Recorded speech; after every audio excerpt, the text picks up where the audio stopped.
Middle game of the RoughRiders series against the Northwest Arkansas Naturals, and we're joined by the manager of the Riders, Steve Buechele, after a nice 6-1 win last night. And it was led by Carlos Pimentel, did not give up an earned run, and ended a personal 4-start losing streak. Was it something as simple as him rediscovering his fastball command that got him back to where he looked like he was earlier this season? Yeah, and I don't know if you want to call it rediscovering. I think he's known all along that he has to have that fastball command, and he threw some good ones, and like Jeff calls it, a productive strikes with his fastball. When he does that, he's just so much better because his slider, it can be a wipeout pitch, and it's just filthy. So it was just nice to see him get back on the winning track, and hopefully he'll jump on that and keep going. Yeah, you talk about the slider. 7 of the 8 strikeouts were on that pitch, and he's been the same guy over the last couple of years, that fastball-slider combination, but players just on other teams can't seem to hit it. No, it's that good, and I'm sure they know it's coming. I mean, I think once he jumps ahead of you and has a chance to put you away, I mean, there's a really good chance you're going to get a slider,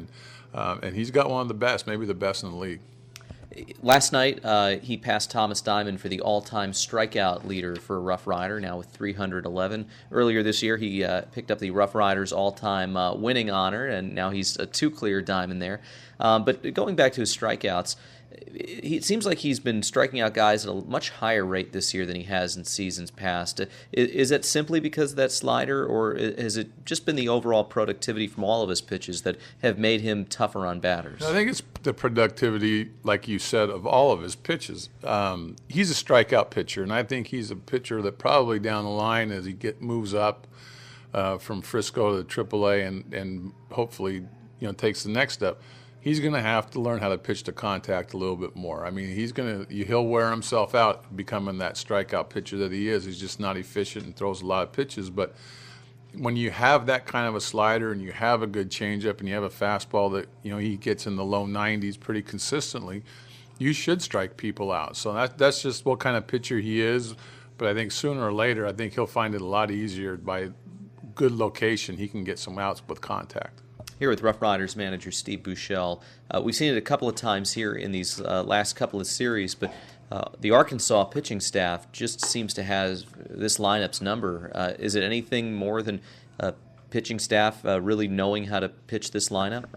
Yeah, I think they're probably not the typical staff that we see in the South, where you see guys that throw hard and the more fastball guys.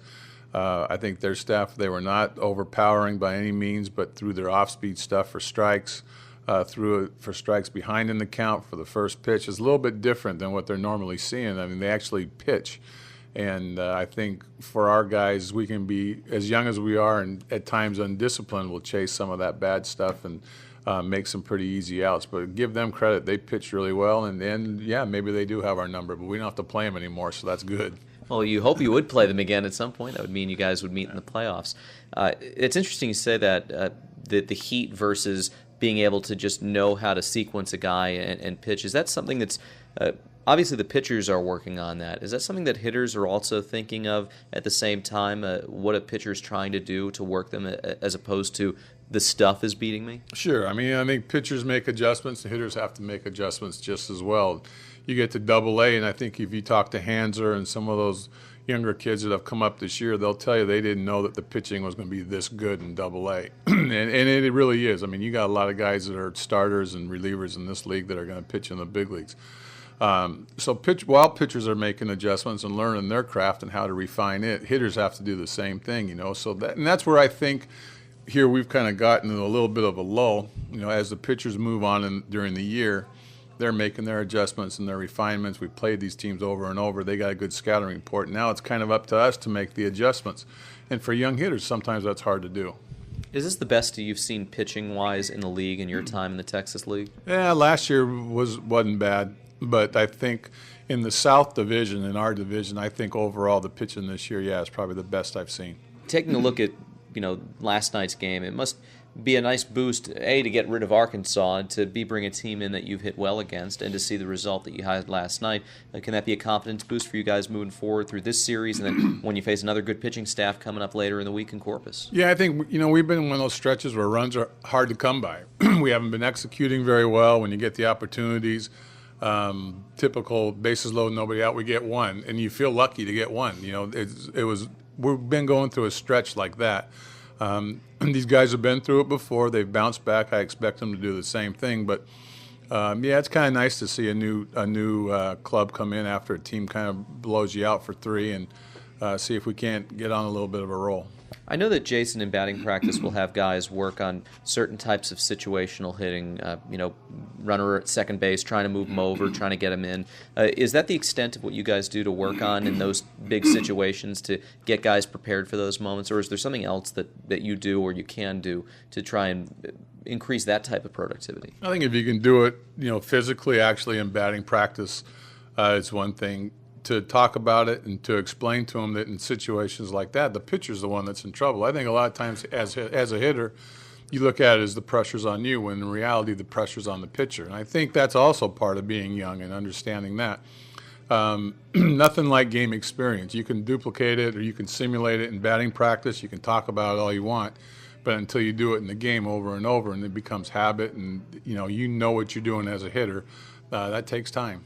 Here with Riders manager Steve Buechele. Steve, you give the green light to everyone on the base path. That's your style as a manager. Do you have a little extra confidence seeing the base running ability that Tomas Telis has? A guy who doesn't look like a natural base stealer, but boy, he moves pretty well on the base paths, and he's almost a lock every time he attempts to steal third to get it. Yeah, he's got a knack. He's really good at stealing third, so I don't mind that. I mean, I think we had a situation the other night where Zaneski took off when we were losing 4-2, and the situations like that where it can backfire on me, but you would expect, someone like Zach, he's the last person I would have expected to try to steal a base, but giving it to all the guys, I want them to learn and understand, that it's their job to learn how to be a good base runner, but Tommy's got a knack for stealing third base. He's probably one of the best I've seen, and just watching him, and now teams are starting to catch on to it, and they pay more attention to him than they would to maybe a G-Rod or one of our speedy guys. One of the players in the Northwest Arkansas roster, Brian Fletcher, his father was a teammate of yours with the Rangers, Scott Fletcher.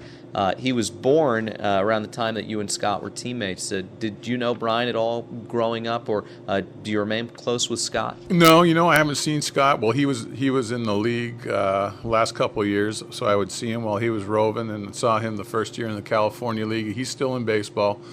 We don't keep really good contact, but when we do see each other, it sure is nice to see him. And I think it was last year or maybe 2 years ago that in Tulsa I threw out the first pitch in Tulsa, and Scott was the one on the receiving end of that. So it was kind of neat. And it's always neat to see the former teammates and their kids coming up now and getting a chance to play.